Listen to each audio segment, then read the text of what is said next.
Muito bom dia! Pela tela da Band, mais uma edição do Amazonas, tudo de bom. E a gente nesse clima ainda de Copa do Mundo, hein? Brasil tá bem, vamos lá esperar agora na segunda-feira aí as oitavas de final. E é claro que a gente possa passar também pelo México. E as novidades também, é claro, das ruas, que o pessoal tá cobrando bastante. A gente vai mostrar aqui no Amazonas tudo de bom, fechou? Bom, o programa de hoje tem uma matéria mais do que especial mesmo, com a nata da nata do jiu-jitsu amazonense, tá bom? Continue aqui, ó, de olho na tela, de olho na Band.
Para você que está assistindo aqui o Amazonas Tudo de Bom, uma dica mais do que especial. A Real Para-Brisas agora é Real Multiservice. É isso mesmo. Além de você encontrar para-brisas, agora tem alinhamento, balanceamento, cambagem e vem muitas novidades por aí. Se liga, Real Para-Brisas. Materiais elétricos e EPIs encontre aqui na BA Elétrica. Protetor solar com repelente R$17,50. Concertina galvanizada R$51. Celular Nil preto R$85. Caixa térmica 50 litros R$229. Bota segurança R$101. BA Elétrica, Torquato, Tapajós e Mário Ipiranga, Flores.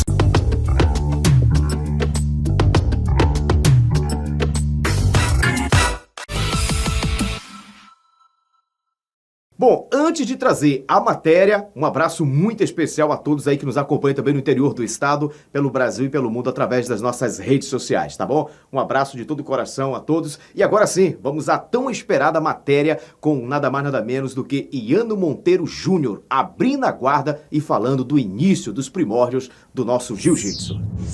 Bom, para você que assiste aí a Band, o programa Amazonas Tudo de Bom, você sabe do amor e o carinho que a gente tem em todas as áreas, principalmente na luta, né? E por que não, especificamente da arte suave, o nosso jiu-jitsu, que muitos falam, inclusive muitos carregam aí pelo mundo afora, o Brasília Jiu-Jitsu, e a gente sabe que o Amazonas tem uma grande parcela, na verdade, no jiu-jitsu. Daqui saíram e continua saindo grandes nomes no mundo da luta. Então, essa matéria aqui especificamente para a gente falar um pouco mais do jiu-jitsu no Amazonas, quando ele surgiu, quando é que ele veio, como é que foi crescendo, quais eram as academias que realmente iniciaram a arte suave aqui no nosso estado.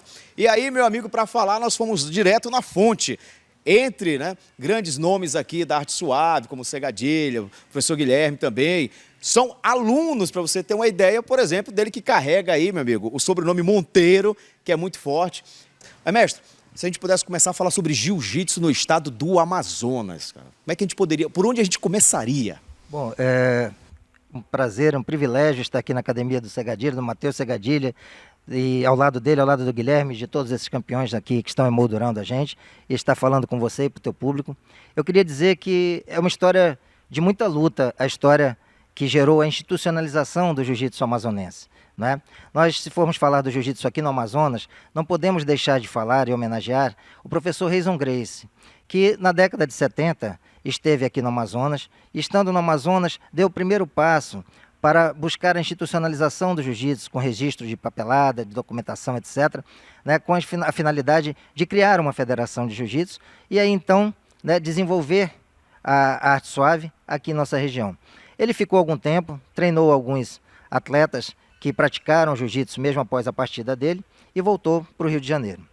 O tempo passou e eu que estava no Rio de Janeiro estudando para formar-me em Direito, em 1984 para 85, fui levado por um colega, eu que já havia treinado com o Cássio Façanha, com o Luiz Façanha e com o Botinho, com o Barão, na academia do Luiz Façanha, academia de jiu-jitsu aqui em Manaus, que funcionava no Conjunto Débora, né? Tinha então uma noção.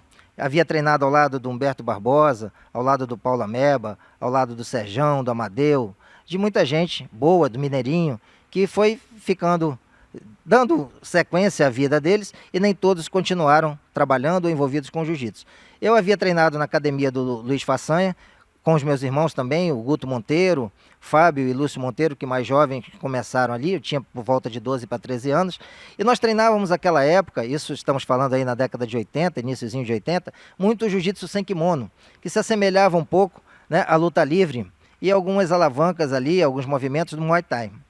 E fazendo jiu-jitsu sem kimono, com o Luiz, eu então fui inserido nesse universo da arte suave, a partir dele, que havia sido aluno do Oswaldo Alves, no Rio de Janeiro, que faixa roxa nos treinava. E fui morar no Rio de Janeiro. Morando no Rio de Janeiro, fui levado à Academia Gracie e conheci o mestre Rickson Gracie, que foi meu professor durante muitos anos, até antes de ele ir para Los Angeles, dar sequência ao trabalho da família Gracie, ele que é o atleta número 1, lutador número 1, representante da família durante muitos anos, foi ele, Rickson Gracie, quem lutou pela família e representou a família Gracie, né? Eu treinei lá no Rio de Janeiro e de 85 a 88, ainda estudando lá, vinha muito a Manaus e ensinava à época os meus irmãos, o Fábio Monteiro, o Lúcio Monteiro e o Guto Monteiro, o caminho da arte suave. Mas o que acontecia? Né? O jiu-jitsu era uma luta marginal. Certo. E eu, como disse, estava desde 85 no Rio de Janeiro, me especializando, estudando direito e treinando jiu-jitsu com os Gracie. E isso era ainda por volta de 1987 para 88, né? E houve uma reunião. Nós precisamos institucionalizar o jiu-jitsu. Vamos criar uma federação. Quem vai ser o presidente? Quais são as regras, os procedimentos, os critérios, os pressupostos a serem obedecidos pelas academias que desejem participar desse evento? Vamos legalizá-las do ponto de vista jurídico, né? Foi o que foi dito, que foi feito. E vamos ver se a gente acaba com essa ideia de que o jiu-jitsu é uma luta marginal, praticada por marginais, já que havia muita briga nos anos 70, nos anos 80, entre a turma da natação e a turma da 24 de maio, uma turma de gente muito violenta naquela época e que não levava desaforo para casa. E nós precisávamos acabar com aquilo. E aí então fizemos uma reunião, ainda nos idos de 88, a Associação Amazonense de Jiu-Jitsu já criada, já fundada, e foi eleito o presidente, o Cássio Façanha, professor Cássio Façanha, e reunimos os professores das academias naquela época, recém-filiadas, a HBJ, né, através da academia do Humberto Barbosa, a academia do chamado Paulo Ameba, né, que era a academia Barraco, situada ali no Quícia, né, a academia do professor Ivan, a academia Samurai, né, a academia Monteiro, era a nossa academia, a academia Cajim, né, e outras academias também tiveram oportunidade de se filiar. E nós chamamos, naquela época, para a reunião, o pessoal que gostava de muita briga, o pessoal do jiu-jitsu sem kimono, do vale tudo, da briga de rua, que eram os principais expoentes e responsáveis pela má fama do jiu-jitsu. Reunimos e dissemos à época o seguinte, eu tive a oportunidade de dizer o seguinte, eu disse, gente, nós estamos aqui reunidos para institucionalizar a federação, o jiu-jitsu amazonense. Nós queremos atrair os empresários, nós queremos atrair a família amazonense para o ginásio, nós queremos atrair a grande mídia, para que todos ganhemos da melhor maneira possível, né, com o ensino do jiu-jitsu, com o ensino das alavancas do jiu-jitsu, e assim então todos cresçamos. Vamos nos irmanar, vamos deixar as rivalidades, as diferenças de lado, vamos deixar essa postura de brigar na rua, de não levar desaforo para casa, né? ainda de praticar o jiu-jitsu violento com violência, né? Sem limites e sem critérios. Porque o atleta que for levado a praticar o jiu-jitsu dentro das regras dos campeonatos, como acontece no Rio de Janeiro, num ginásio onde nós dissemos à época, vai ser organizado o primeiro campeonato amazonense, no ginásio do Rio Negro, ele ainda que perca, ele será recepcionado pelo adversário que o derrotou, se lutar bem, e pela família amazonense, como um atleta a ser respeitado. Dissemos isso, conversamos muito, mas todos olhavam-se muito tortos um para o outro. Imagina o que era eu, 1,65 m de altura, 65 quilos, né, dizendo isso para homens de 1,90 m, de 1,85 m, com 120, 130, 140 quilos, né, e nós precisávamos mostrar resultado. E aí então isso foi dito, isso foi feito. Mas de todas as academias que foram inscritas, regularizadas pela Associação Amazonense de Jiu-Jitsu, a Associação Monteiro era a mais nova. Havia apenas 3 meses e meio que eu estava de férias em Manaus, treinando uma equipe para tentar torná-la competitiva nesse evento. Para participar desse primeiro evento. Campeonato. Né? E a nossa academia, a Academia Monteiro, era a academia mais nova. Como é que você conseguiu sair dessa teoria para a prática? Como é que foi esse campeonato? Eu pensei o seguinte, digo, bom, nós vamos enfrentar atletas que têm 1 ano e meio de treino. Vamos enfrentar atletas que têm 1 ano, que têm 8 meses, que têm 9 meses. Bom, esses atletas, em tese, estão mais habilitados, conforme a faixa e a categoria, a lograrem êxito num confronto direto com os meus atletas, que vão ter no máximo 3 meses e meio de treino efetivo quando se depararem com eles. Eu vou ter que adotar uma estratégia de treino e de treinamento para tornar competitivo esses atletas. O que eu fiz? Eu coreografei as lutas dos atletas. Eu, então, observando a partir de cada 6 posições que eu dava em cada treino para os alunos mirins, infantis, infanto-juvenis, juvenis e adultos, o que cada um assimilava e como cada um lutava. A partir daí, ciente que eu estava do jiu-jitsu que costumavam lutar por categoria e faixa etária, os adversários de cada um, eu coreografei escolhendo 2 posições para cada situação de luta para consolidar a execução em cada atleta conforme a faixa e a faixa etária. Para que, então, o excesso de informações sobre o jiu-jitsu a ser lutado por eles não os inibisse e engessasse no momento da execução do movimento. Isso foi feito. E moral da história, resumo da ópera, nós conseguimos nos sagrar vice-campeões do primeiro evento e assim, então, credibilizados por resultados eficazes e eficientes lá gerados, estava dado o pontapé inicial para que a Monteiro fosse hoje, após muita luta, muito suor, muita transpiração, né, a Monteiro que hoje é a grande campeã de campeonatos do estado, a academia que mais competições ganhou na história do jiu-jitsu amazonense e a melhor classificada no ranking nacional e internacional do jiu-jitsu brasileiro e do jiu-jitsu mundial. Pô, deixa eu aproveitar aqui rapidinho então, que a gente está aqui junto também com o Segadilha, a gente já fez algumas matérias com ele, o professor Guilherme também. E, Segadilha, rapidinho aqui assim, eu queria que você falasse também, como é que você surgiu como é que você entrou, digamos assim, no jiu-jitsu, na arte suave? Foi a convite de alguém? Foi o interesse em você ver alguém lutando assim, disse, pô, tá aí, eu gostei, vou fazer jiu-jitsu, como é que foi? Bem, eu posso dizer que no início da década de 90, eu era o oriundo do Kung Fu, né? Eu treinava Kung Fu. Era chute, o negócio era chutar. E eu achava, assim, as coisas que a gente via no cinema, a gente acabava Você era fã do Bruce Lee. a gente acabava acreditando que aquilo ali era a realidade. Eu tinha um grande amigo, né, que ele era um faixa branca de jiu-jitsu. Olha aí. Né, treinou na Carson Gracie. E o cara tinha uns 2 meses de jiu-jitsu. E ele, como diz aqui em Manaus, o cara era retado. Né? Com 2 meses já. Aí o cara falou bem assim pra mim, Matheus, eu vou lá nessa tua academia de Kung Fu e vou desafiar o melhor lutador lá na porrada. Aí eu falei, rapaz, eu duvido. E ele foi. E ele foi. Chegou lá, conversou com o professor botou o melhor atleta que a gente tinha lá na academia. E realmente, cara, o atleta de Kung Fu bateu muito nele. Bateu, mas teve uma hora que ele conseguiu agarrar. Dar a famosa cinturada e caiu montado. E aí foi só ele que mandou na luta.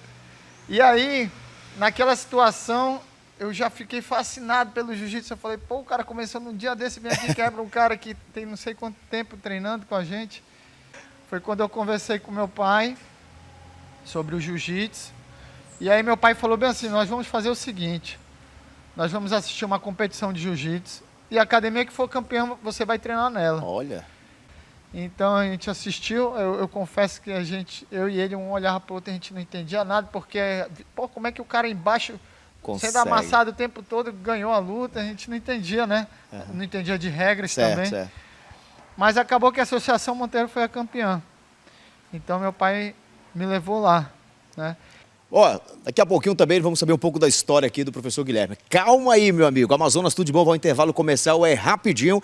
E daqui a pouquinho a gente volta, porque eu ainda quero conversar muito aqui com o mestre, porque tem muitas perguntas também dos nossos telespectadores. Continue aí.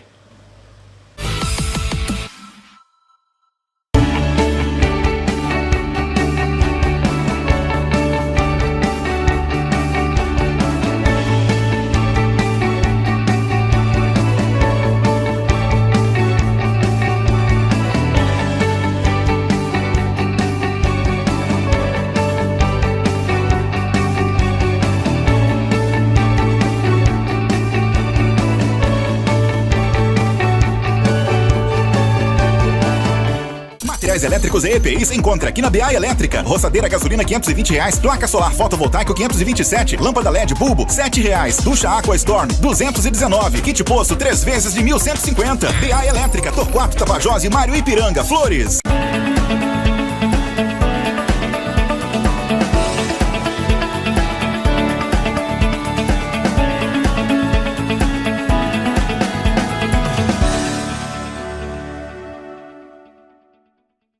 Para você que está assistindo aqui o Amazonas Tudo de Bom, uma dica mais do que especial. A Real Para-Brisas agora é Real Multiservice. É isso mesmo. Além de você encontrar para-brisas, agora tem alinhamento, balanceamento, cambagem e vem muitas novidades por aí. Se liga, Real Para-Brisas.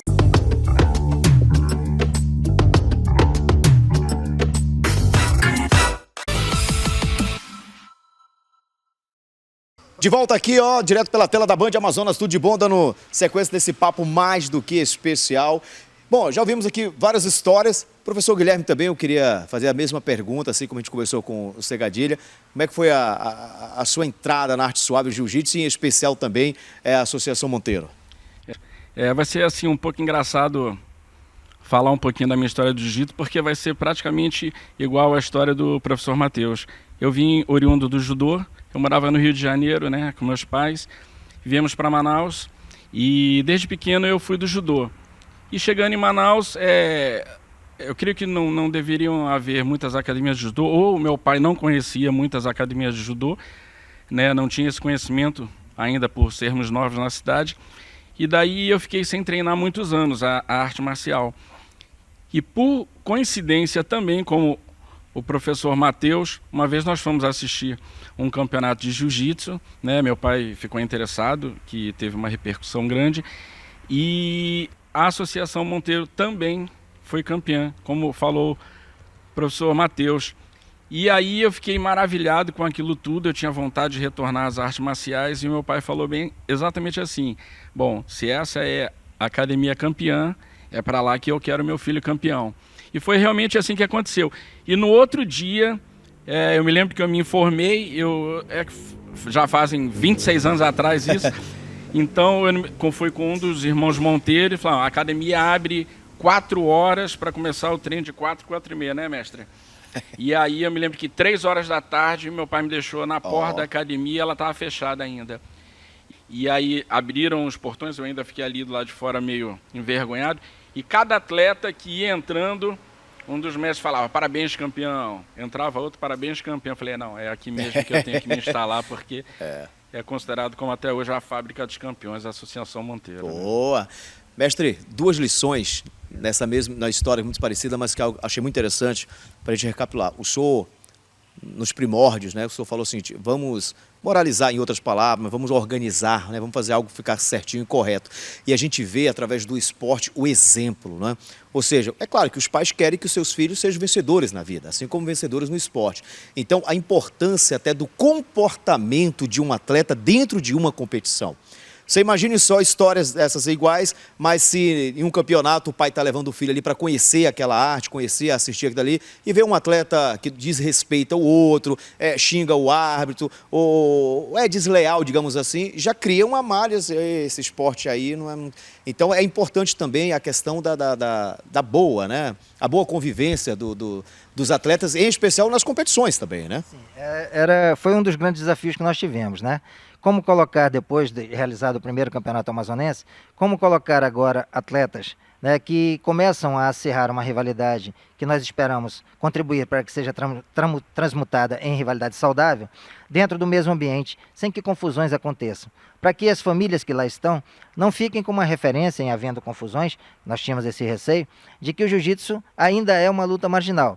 Então foi solicitado o policiamento, e aí eu quero destacar o importante papel dos primeiros presidentes da Federação Amazonense de Jiu-Jitsu. Nós tivemos excelente trabalho, vamos dar honra a quem merece, também honra feita pelo Cássio Façanha, que foi o primeiro presidente. Nós tivemos como presidente também o Humberto Barbosa, né, que copiou o modelo de organização de campeonatos no Rio de Janeiro, o equivalente, vamos colocar aspas aí, em termos de organização e premiação ao que viria a ser no futuro o campeonato mundial, era a Copa Company Ciclone de Jiu-Jitsu. E esse modelo de organização de eventos, de campeonatos assim, foi copiado pelo Humberto, que com muita precisão executou aqui, e isso estimulava muitos atletas, ia condicionando a todos, emocional e tecnicamente também, a realidade que muitos enfrentariam no futuro quando fossem lutar lá fora, né? E saudar também, eu vou puxar um pouco brasa para minha sardinha, mas merece, o trabalho que meu irmão, o Guto Monteiro, fez quando assumiu interinamente a presidência da Federação de jiu-jitsu há uns anos atrás. Fez um trabalho de reanimação institucional, né, nos campeonatos de jiu-jitsu com uma administração muito competente, né. Eu quero dizer que a preocupação em relação à segurança nunca deixou de ser objeto de equacionamento por parte dos gestores, dos presidentes das federações, da Federação Amazonense que se sucederam. Os atletas, os familiares, os empresários, né, as pessoas de mídia começaram a entender que o jiu-jitsu, para ser bem lutado, não precisa que o atleta tenha uma postura arrogante, uma postura prepotente no tatame para com seus adversários de competição, né? E nem fora do tatame para com estes ou com terceiros. Nós sempre passamos na Academia Monteiro, e muitos colegas também em suas academias, uma filosofia positiva de vida. Pelo exemplo e pelo conselho, foi que nós chegamos com as bênçãos de Deus e com muito trabalho, esforço, disciplina e determinação a ocupar o espaço no cenário mundial, no cenário brasileiro, no cenário do nosso estado, que o Jiu-Jitsu Monteiro, que a família Monteiro, graças a Deus, hoje ocupa. Antes de finalizar aqui, meu diretor está dizendo assim, caraca, não tá demais, mas eu tenho inúmeras perguntas, mas eu preciso também fazer uma outra pergunta muito importante. Como é que o senhor está vendo hoje essa questão? É impossível falar de jiu-jitsu sem falar do MMA. A gente sabe que, por exemplo, o UFC, que é hoje a maior franquia mundial, ela foi criada, né, por um Gracie, com a finalidade de provar, né, na verdade, que o jiu-jitsu né, pelo menos na época, seria a melhor arte marcial. Né, seria predominante. E então a gente viu também, hoje a gente vê as pessoas saindo do jiu-jitsu muito cedo para o MMA. Essa saída do jiu-jitsu, pessoal que hoje é um azul, é um roxo, já vai para o MMA, como é que o senhor vê isso tudo? Assim, o senhor acha que ele está pulando degraus, ou seja, aquela formação, o ideal seria ele ir já um faixa preta ou isso não tem nada a ver? Eu penso que o ideal não é ir faixa preta para o MMA. O MMA ele não só está institucionalizado, como ele é muito mais profissionalizado e melhor profissionalizado, né, do que o jiu-jitsu é. O jiu-jitsu é institucionalizado, gente, mas ainda não é tão profissional para o atleta praticante de suas competições como o MMA o é.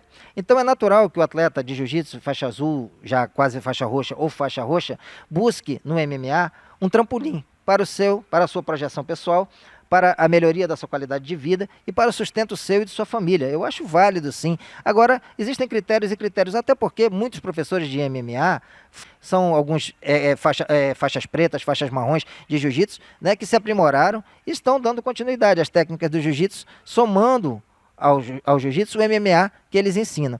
E eu penso que os atletas de jiu-jitsu e de outras artes que na faixa azul e na faixa roxa saem para o MMA não estão sabotando a própria carreira, estão indo de encontro aos seus interesses, né? Agora, o façam com ética, o façam com coerência, o façam com respeito, né? Há espaço para todo mundo. Não há por que a federação A, B ou C brigar com A, B ou C, não há por que haver tanta rivalidade dentro das federações, das associações, das confederações, né? Eu penso que a política, sim, está sempre presente dentro de cada instituição humana, mas há que se fazer política com ética, há que se fazer política com P maiúsculo e não com P minúsculo, com respeito às diferenças, com respeito ao espaço de cada um, com respeito ao histórico e à história de cada um, porque para você avaliar a qualidade técnica de um professor de jiu-jitsu, de um professor de arte marcial de qualquer natureza, basta ver o seu legado. E a Monteiro está aí há 30 anos, dando a contribuição que deu, e esperamos ficar pelo menos por mais 30, enquanto vida o Senhor nos der, dando a nossa contribuição também. Senhoras e senhores, espero que vocês tenham gostado. Essa é a nossa ideia, acima de tudo, bater um papo, sempre falarmos de coisas boas da vida. Parabéns, mestre. Convite feito novamente aqui, sempre que possível, a gente voltar a conversar aqui sobre, não só sobre o jiu-jitsu, né? É uma filosofia também do esporte, filosofia de vida. Deixo agora o espaço aí para suas considerações. Bom, eu gostaria de agradecer esse espaço, né, e dizer aqui, exaltar a imprensa. Como geral, começar agradecendo a Deus e exaltando a imprensa. Sem a imprensa, sem a mídia, sem os patrocinadores que acreditaram no sonho que nós sonhamos há mais de 30 anos atrás e vieram conosco nessa luta, nessa conquista diária, investindo na divulgação de todos os atletas que se demonstraram dignos, merecedores disso, não teria sido possível o jiu-jitsu, o MMA e tantas outras artes marciais em nosso estado e mesmo no Brasil e no mundo ocuparem o espaço que hoje ocupam e gerarem tanta riqueza no melhor sentido e mais completo da palavra em benefício de tantas vidas e de tantas famílias. Estar aqui na academia do Matheus Segadilha, ao lado do Guilherme e dessa rapaziada toda aqui, desses campeões, deixa eu virar aqui, desses campeões todos aqui, para mim é um motivo de muita alegria, porque são atletas que já foram campeões brasileiros. Matheus aqui já foi campeão mundial, fora tantos títulos que teve pelo Brasil, pelo mundo, em categoria, em absoluto. Isso para mim, Guilherme, quantas vitórias do Guilherme também em categorias brasileiro, mundial, em categorias norte e nordeste, e essa turma toda treinada aqui pelo Matheus, pelo professor Guilherme, né, que está acumulando vitória sobre vitória, é para mim motivo de alegria, de estímulo muito grande. Eu olho para trás e passo um filme. Passa um filme porque nós sonhamos um sonho que foi difícil, gente. Semear há pouco mais de 30 anos atrás o que nós semeamos e subir o Everest de dificuldades e obstáculos que nós subimos com a ajuda de Deus e com a ajuda da mídia, dos empresários, das famílias amazonenses que acreditaram em nós, foi muito difícil, mas nós estamos aqui. Eu gostaria de dizer de público, aceito o teu convite para uma nova entrevista, um novo momento, e queria te falar aqui, se você me permitir, treina jiu-jitsu, porque os professores de jiu-jitsu que aí estão, de todas as academias, são professores excelentes e renomados, mas puxando brasa para nossa sardinha, né? Treinem na Segadilha Jiu-Jitsu, treinem na Manfight, treinem nas Monteiros, são 30 academias. Eu gostaria de fazer uma homenagem a uma faixa preta nossa aqui, em nome de quem eu gostaria que se sentissem homenageados os demais professores da Monteiro, das 30 academias, Angélica Gonçalves, que é a nossa faixa preta, que está conosco desde os 15, 16 anos dela. Eu gostaria de agradecer a todos os professores da Monteiro. Eu não vou só citar 6 ou 7, porque eu vou faltar com relação aos outros 24 pretas. Eu posso me equivocar no sobrenome ou no nome de alguns, mas eu gostaria de lembrar aqui alguns, sim. Eu gostaria de exaltar o Matheus, exaltar o professor Guilherme, exaltar o Almério Augusto, exaltar Marcos Nascimento, lá do Monteiro SESI, exaltar o William Couto, nosso primeiro campeão mundial da história do jiu-jitsu. Foi o William Couto, foi um atleta da Academia Monteiro, que aos 16 anos lutou a categoria adulto, faixa azul, e finalizando 3 lutas, se sagrou o primeiro campeão mundial da história do jiu-jitsu mundialmente institucionalizado no Rio de Janeiro. William que Couto, foi o primeiro amazonense, primeiro amazonense, primeiro sim, amazonense a ganhar o mundial. Mundial. Né? E mundial da história do jiu-jitsu. Aliás, ele, além de ser o primeiro amazonense, foi o primeiro no mundo, a categoria na verdade, galo, né? exatamente. Se resolveu primeiro, foi a primeira categoria isso. chamada. Eu gostaria de exaltar também aqui, além da Angélica Gonçalves, eu gostaria de Williams Boscaz Gesini, um dos faixas pretas lá da academia, que faz um trabalho também de muita excelência, Luciano Mafra. Eu gostaria de exaltar também o Massulo, o Valderez Massulo, eu gostaria de Oséias Castro, eu gostaria do Claudevan Martins, eu gostaria do Fredson Farias também de exaltá-lo, gostaria de exaltar o André Alencar, o Vidinha também, né? É tanta gente para citar, do Leandro Lucas, vai né? faltar, muita gente vai aí se meter em crenca. Para exaltar, também, né, o Mário Bingola passou pela academia também. Passou, né, lá. E pegou a faixa preta e também fez um trabalho durante muitos anos, quando esteve ligado a nós, com muita excelência, seriedade e ética também. É muita gente para exaltar. Né? Então eu gostaria que os que eu não citei nominalmente não se sentissem preteridos nem menos amados. Né? Vocês moram no nosso coração, né? E numa oportunidade com mais tempo, voltando eu a ser abençoado com esse espaço, vou citar a todos. Está bem? Sintam-se homenageados nas pessoas que foram citadas pelo trabalho de excelência que eu sei todos têm realizado. Muito obrigado a todos. Muito obrigado. Muito obrigado. Muito obrigado, gente. Parabéns, viu? Muito obrigado. E não esquenta não, porque a entrevista na íntegra também, além de você curtir aqui na Band, vai estar no link das nossas redes sociais, tá bom? Fique com Deus, um abraço. Para você que está assistindo aqui o Amazonas Tudo de Bom, uma dica mais do que especial. A Real Para-Brisas agora é Real Multiservice. É isso mesmo. Além de você encontrar para-brisas, agora tem alinhamento, balanceamento, cambagem e vem muitas novidades por aí. Se liga, Real Para-Brisas. Materiais elétricos e EPIs encontre aqui na BA Elétrica. Protetor solar com repelente R$17,50. Concertina galvanizada R$51. Celular Nil preto R$85. Caixa térmica 50 litros R$229. Bota segurança R$101. BA Elétrica, Torquato, Tapajós e Mário Ipiranga, Flores.